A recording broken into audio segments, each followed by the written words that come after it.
He was so proud of being Indian. I think for him, it was a way to be something other than just a Finch.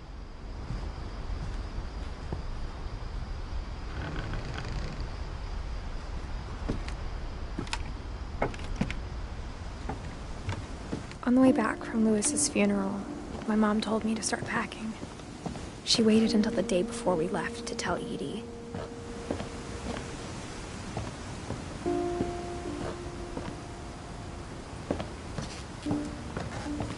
I'm not sure if she wanted to make it easier or harder.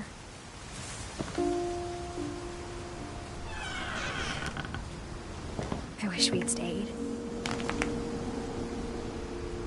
But I understand why we left.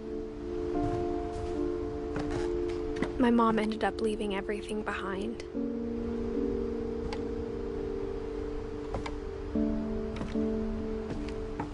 What happened that night had been coming for a long time. Maybe it should have come sooner.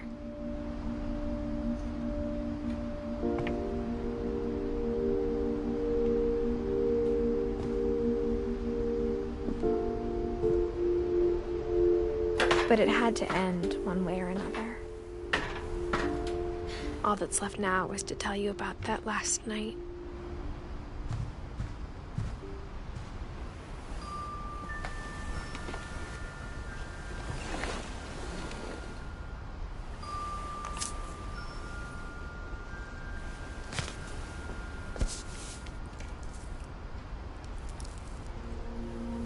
That whole last day, Edie just watched us pack and didn't say a word.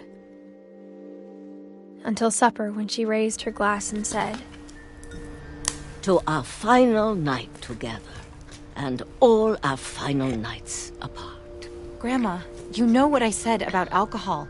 Some of your medications are very Edith, specific. I left a present for you in the hallway. Why don't you go open it? The grown-ups have to argue now. I'm sorry, you're right. We're all leaving tomorrow. Let's just enjoy our last... I'm not leaving. Edith, you're excused.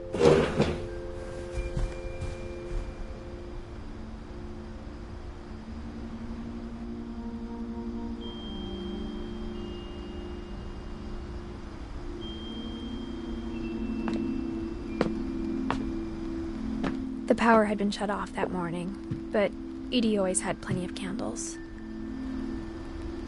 When my mom thinks she knew about the other entrance.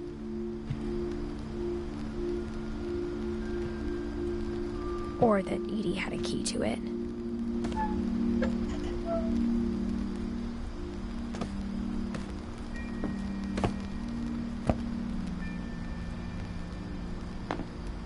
That thing you're afraid of isn't going to end when you leave the house. Edith has a right to know these stories. My children are dead because of your stories. I think it's best if Edith and I leave tonight.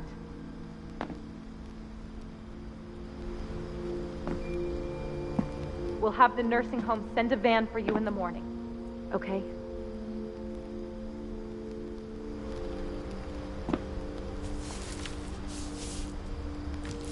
Dear Edith, there's so many stories I wish I could tell you. But there's only time for one. This is about what happened on the night you were born.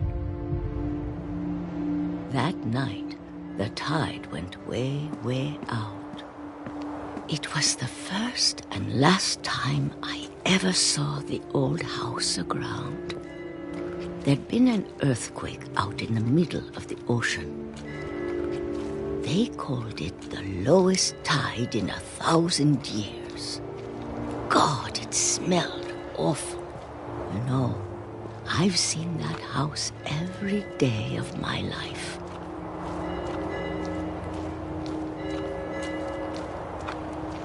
But I never thought I'd go back to it. When the fog rolled in, I lost my way.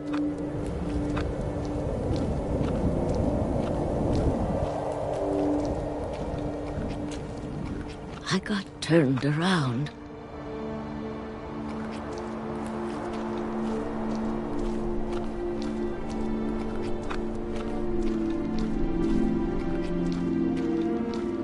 For a while, I wondered.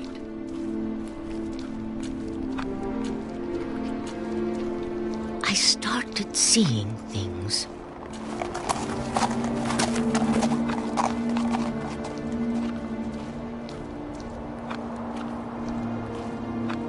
Things I'd forgotten had ever existed.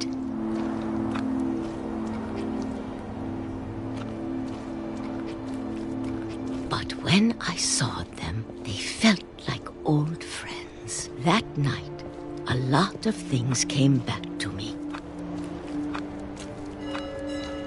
Or maybe I came back to them.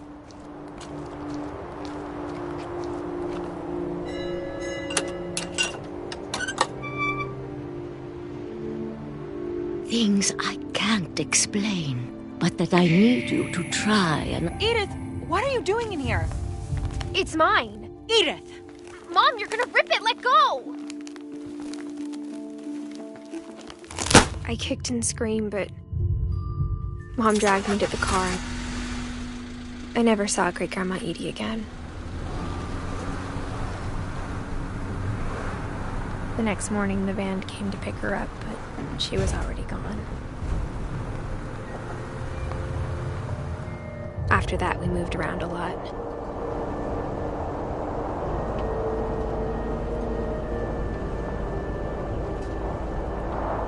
We both tried to make the best of it.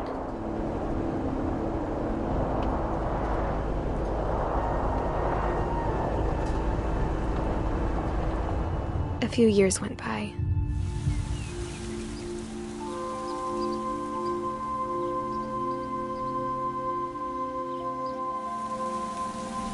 My mom didn't like to talk about it, but she started getting sick a lot. The rest happened pretty quickly. She got better for a while, and then she didn't. And then I was alone. The last Finch left alive.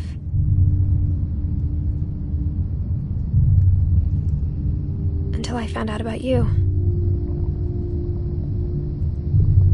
I'm still not sure what to tell you about all this.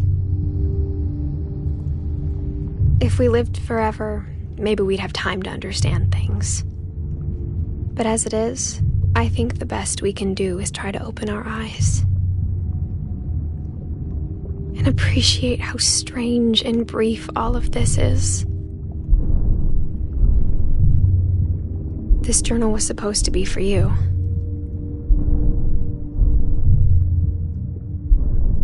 But now I hope you'll never see it.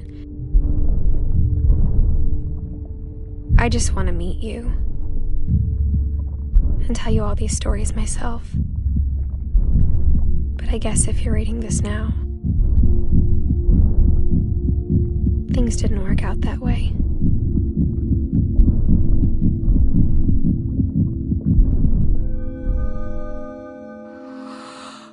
This is where your story begins.